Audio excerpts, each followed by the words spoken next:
toute l'actu sur Monaco-Menton avec Frédéric Plat. Bonjour, il s'auto-confine. Le soleil va rester isolé derrière un bon masque nuageux aujourd'hui sur Monaco et les Alpes-Maritimes. Il sera pleinement de retour dès demain. Et ce lundi, on va tout de même profiter de la douceur jusqu'à 17 degrés pour cet après-midi à Menton. C'était la météo sur Énergie avec le Tage, restaurant indien à Menton, en livraison à domicile et vente à emporter. Vous ne passerez pas. Après le match aller en novembre, les Monégasques l'ont une nouvelle fois emporté hier soir face au PSG sur son terrain au Parc des Princes, 2-0. Début de Diop puis Maripane. Pour le coach rouge et blanc Niko Kovac, il fallait ce soir priver Kylian Mbappé de la moindre occasion. Nous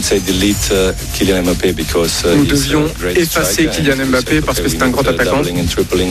Nous devions doubler, tripler le marquage sur lui, le priver du ballon. Quand le ballon était au milieu, notre milieu de terrain était très bon.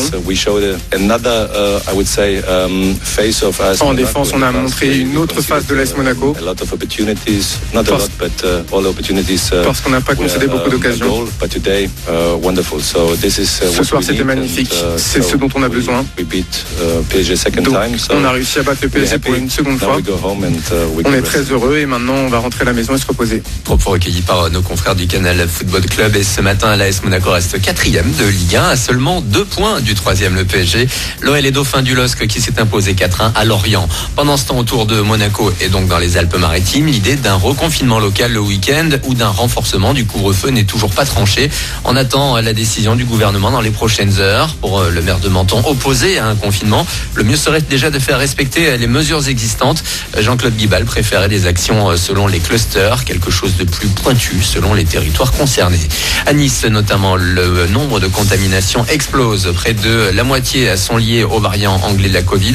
Christian Estrosi a carrément demandé aux touristes de ne pas venir. En France, plus de 22 000 nouvelles contaminations ont été enregistrées ces dernières 24 heures.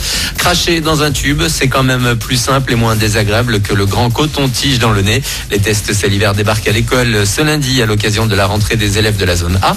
Avec la circulation des variants pendant les vacances, une hausse des contaminations est en effet à craindre. Ces mutations de Covid inquiètent 3/4 des Français selon un sondage publié dans 20 minutes ce matin. Enfin, la mobilisation pour aider les plus touchés par cette crise sanitaire se poursuit. Avec Énergie Action Étudiants, on met en avant les initiatives afin d'aider les plus précaires. À Lyon, par exemple, 2 mères de famille ont lancé un site qui met en relation des élèves en difficulté et des familles prêtes à les aider. Ça s'appelle Un Kebab pour un étudiant.fr. 1400 inscriptions en 10 jours. Une version nationale est en train d'être remontée. Voilà pour vos infos. Bon début de journée.